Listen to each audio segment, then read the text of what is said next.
to this afternoon's presentation of Wisdom Fire.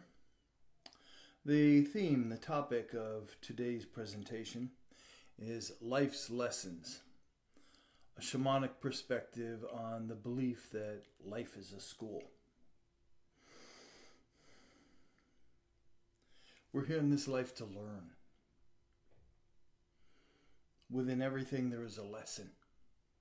If I could only learn the lesson, I wouldn't have to keep repeating this situation. These are beliefs, statements that are common amongst people. But what if there's another way of looking at life? That life is not a school. That life is all about experience. So I'll be delving into that here today. Much of what I will present may be quite radically different than what you hold as a belief, a metaphysical belief of how things are. So I'm going to ask you to join me and begin by taking off that comfortable coat, hat of how things are in your belief system. Put them on the back of the chair behind you. Walk with me down this passageway into another way of looking at life. And when we're done, your coat and hat will be there for you to pick up and put back on and walk back into the world. If indeed you find that hat and coat even suit you any longer. So, let me begin.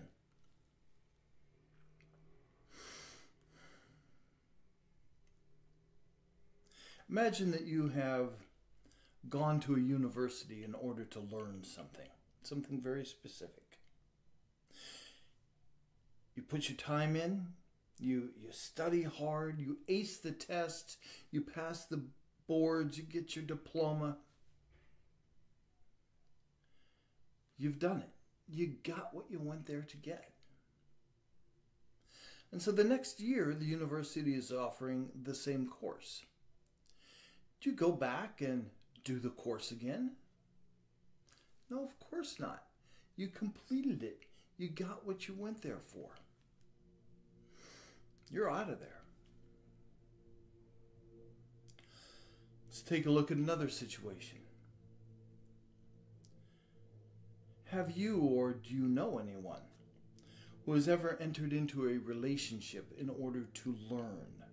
Maybe to learn how to give, to share, to be compassionate.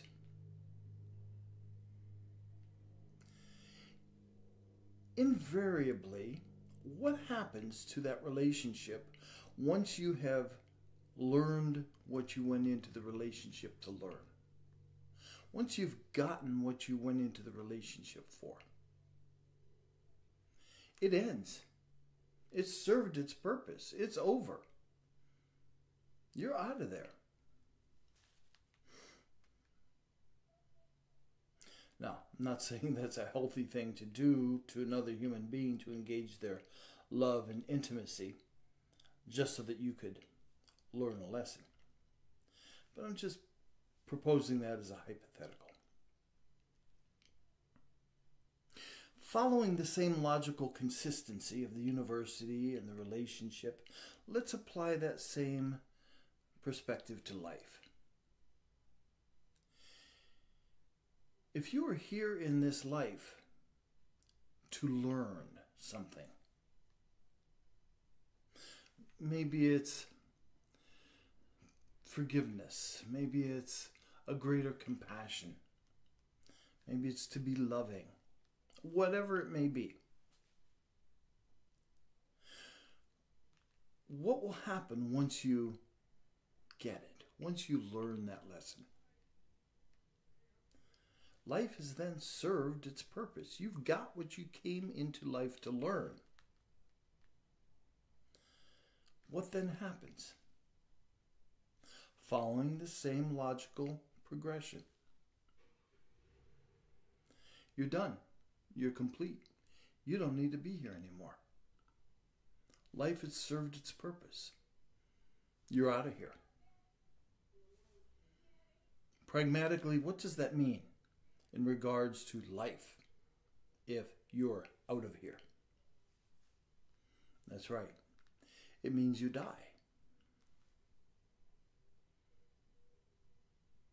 Now, we all know that you don't actually die because you learned something.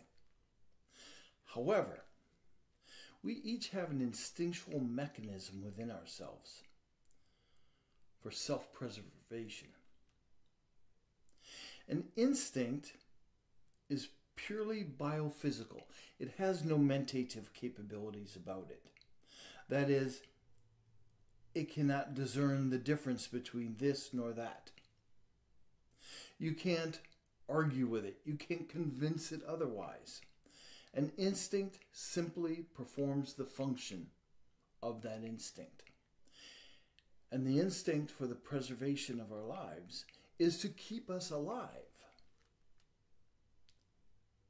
And so when confronted with a belief system whose end result is that we are out of here, that we will die, that instinct is immediately triggered and it goes into action. And it will not allow us to complete that learning journey.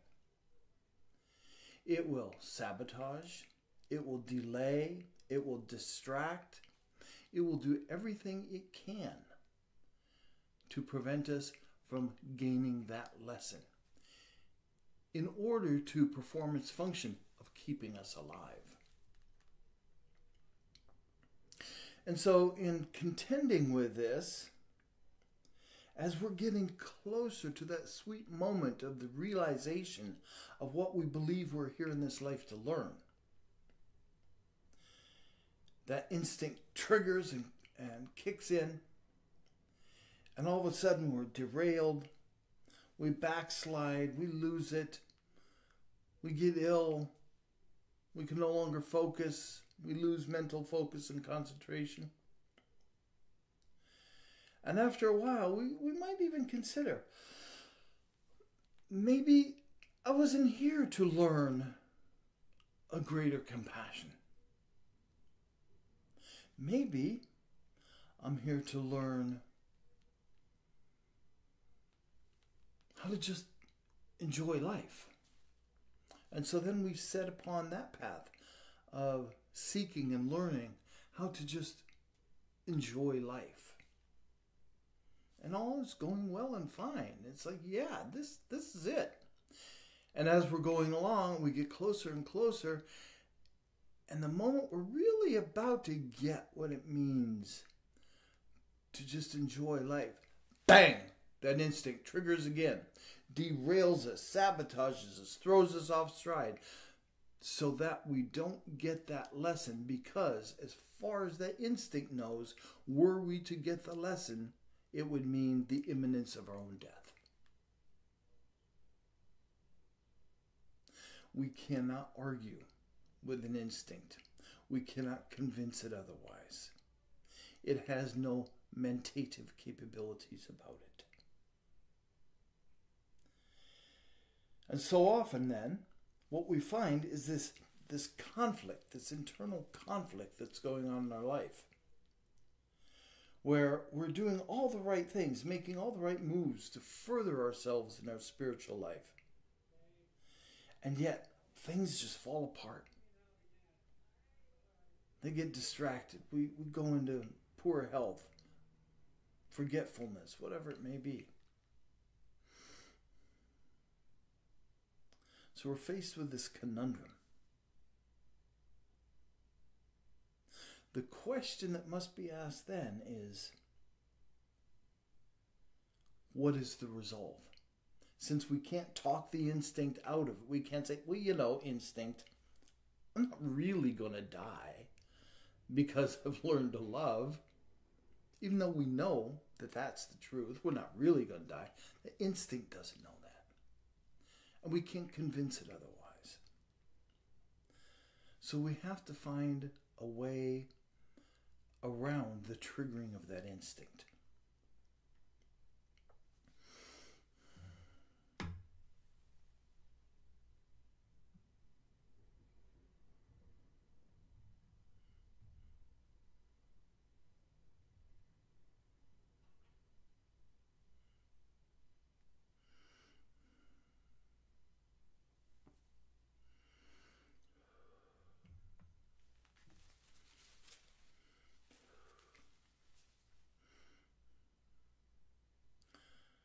So let's revisit some of that logical progression. Let's look at the relationship. That the setup was that we went into the relationship in order to learn, and once we got what we went into the relationship to learn, it served its purpose, and so it's over. There's no value in being in it anymore. What if instead of going into the relationship in order to learn, we go into the relationship for the experience of relationship?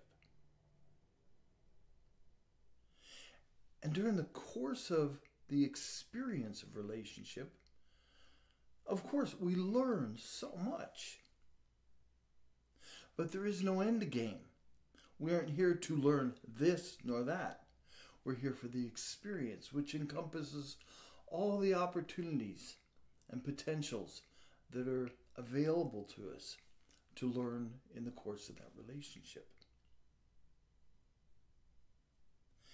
Even if the relationship ends, it's no longer the result of an end game. It becomes a part of the experience of relationship.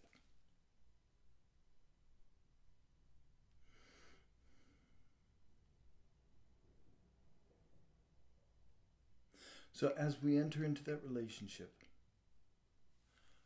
for the experience of relationship, there is no end game and there's no necessity of the end of that relationship. Now, let's apply this same viewpoint to the question of life. What if we're not here in life to learn? What if we're here in life for the experience of life? For the experience of life itself, during the course of which we may learn compassion, how to be more loving, how to simply enjoy life. There's a vast array of potentialities of what we might learn during the course of our experience in life. But since we are not setting ourselves up that we're here in order to learn this lesson of life, which itself then would trigger that instinct, which would sabotage us so that we don't learn that lesson,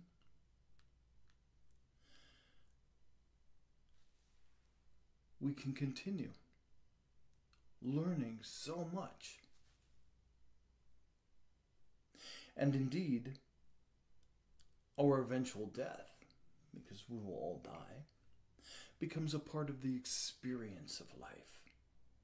Rather than an end game or a consequence, it becomes part of the experience of life itself. In this manner, by shifting the paradigm from I am here in this life to learn, what are the lessons of life that I have to learn, into I am here for the experience of life. That simple shift of paradigm is one in which that instinct for self-preservation is never triggered. It doesn't rise up to ensure our continuance, because as we're here for the experience of life, continuance is just a given. We have no end game involved. And so that instinct remains dormant. It never activates. It never sabotages us. It never creates discord and disability, ill health, confusion, distraction, so that we don't get that lesson which, as far as the instinct knows, would bring about our death. When we're here for the experience of life, we're free in the fullest experience of life.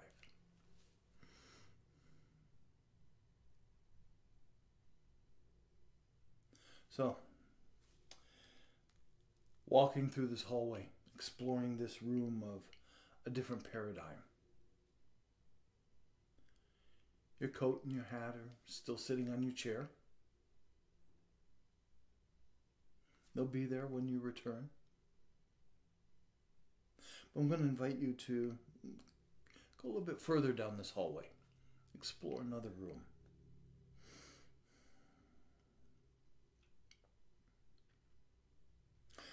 I want to explore the whole concept that life is filled with lessons. I'm going to be speaking of some pretty extreme situations. I'm going to begin with addressing molestation. Let's say that a person, a woman, has been molested.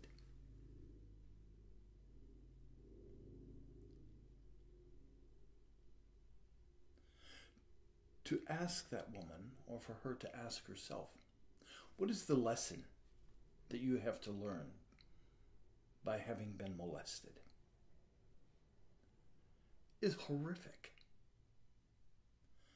That is horrific. It is no less horrific than the police asking that same woman, what were you wearing? Why were you there at that time of night?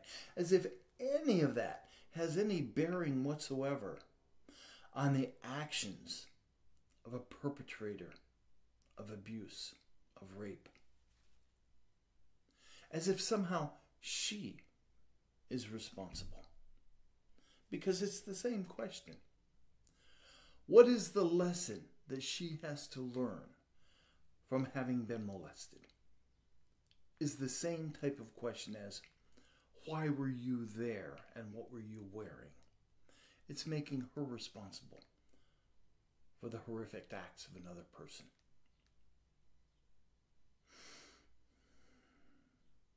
And looking at it in a deeper spiritual context,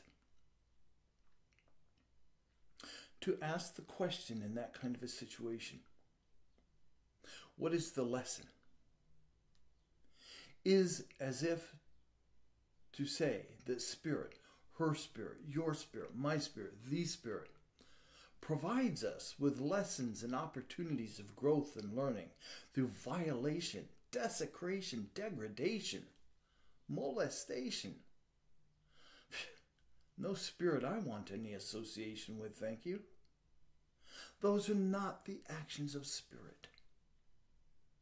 Spirit is pure, unsullied and unsulliable, untarnished and untarnishable. The expressions of spirit are loving and supportive. Never violent, degrading, and desecrating. And so, to ask that very question, what is the lesson that I have to learn here? Is to presume upon spirit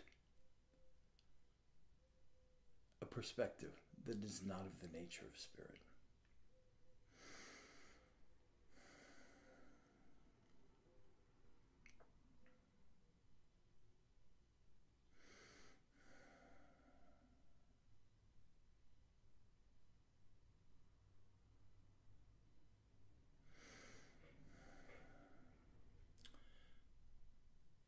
Let's take a much less severe circumstance. Let's say that you are out for a walk in a park. You enjoy walking the park, the nice lush grass beneath your feet, the feel of the earth. So you take a nice walk for an hour through the park. And you come home, and you sit down on your bench, and you brush the grass from out beneath your toes and sand from the bottom of your feet, and ouch! You look down, and there's a sliver in the bottom of your foot. Do you sit there and say, what was I thinking at the moment that I got that sliver? What is the purpose of this sliver in my foot? What is the lesson that I have to learn here?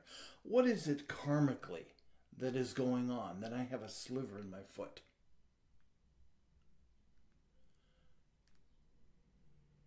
Or do you pull the sliver out, put some salve on it, and get on with life? Really? Which one? We take care of it as it is.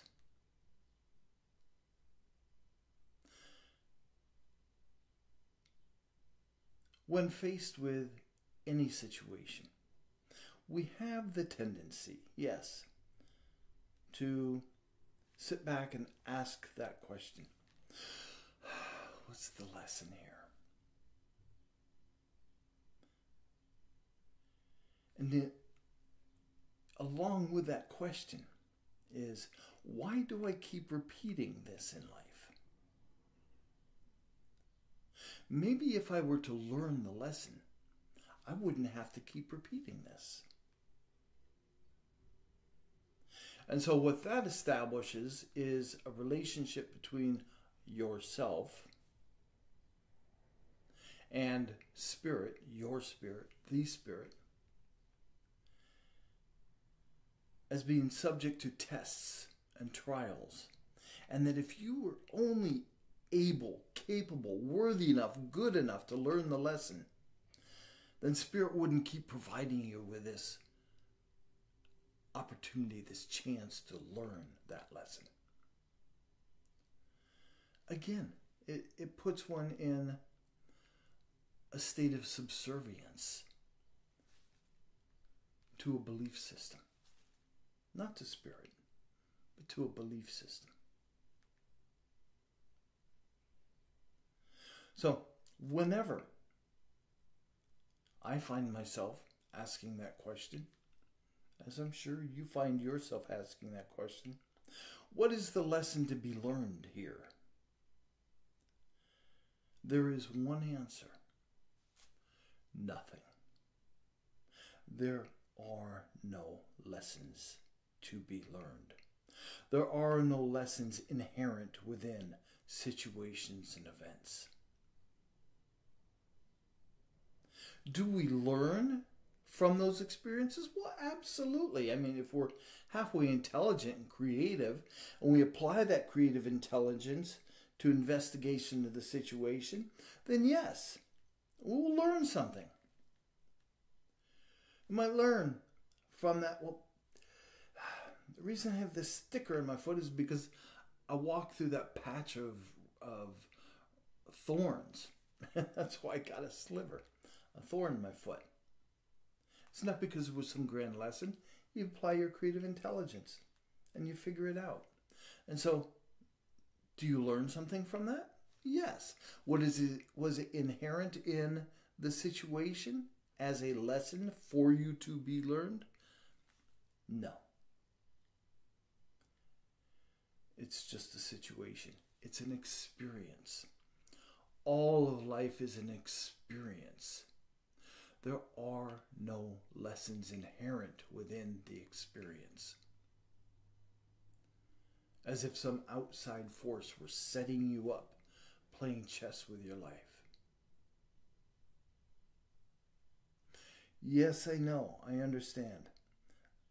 This that I'm presenting is a radical departure from that belief system that life is a school and it's all about the lessons. For me to sit here and say, no, it's not. It's true. I practice liberation shamanism. And it is liberating when we are able to take full responsibility for our own life, our situations, and the value that we derive out of the experiences of life. Not as something being imposed upon us, given to us, or the reward for us having figured it out, but rather from our own engagement with the experience of life. That there's value in that that is the source of our learning. It's not external. It's from the engagement of life itself.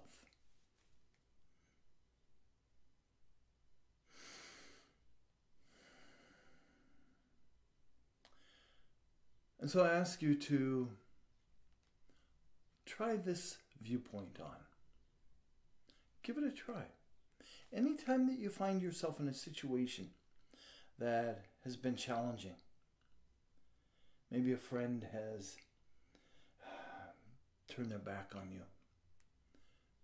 maybe you've gotten a fender bender, whatever the situation is, and we have that tendency to sit back and go, oh, what's the lesson here?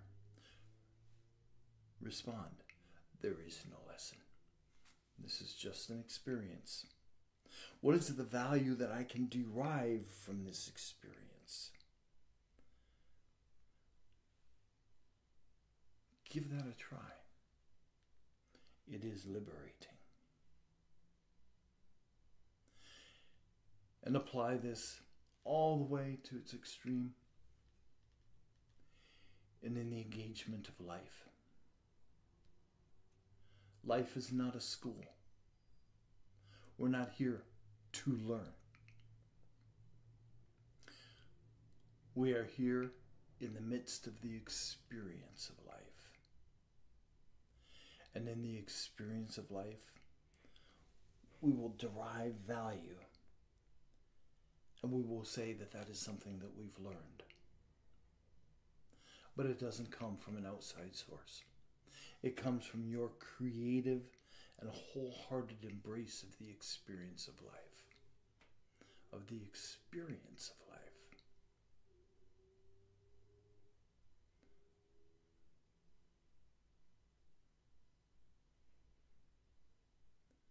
So thank you for walking through these halls and into these rooms of exploration with me. Your coat and your hat are still sitting on the chair behind you where you came in. Go ahead and pick them up. Put them back on if that suits you. To walk in the belief that life is all about lessons and learnings, that it's all set up. If that's the coat that you want to wear, that's your choice. But if what I've said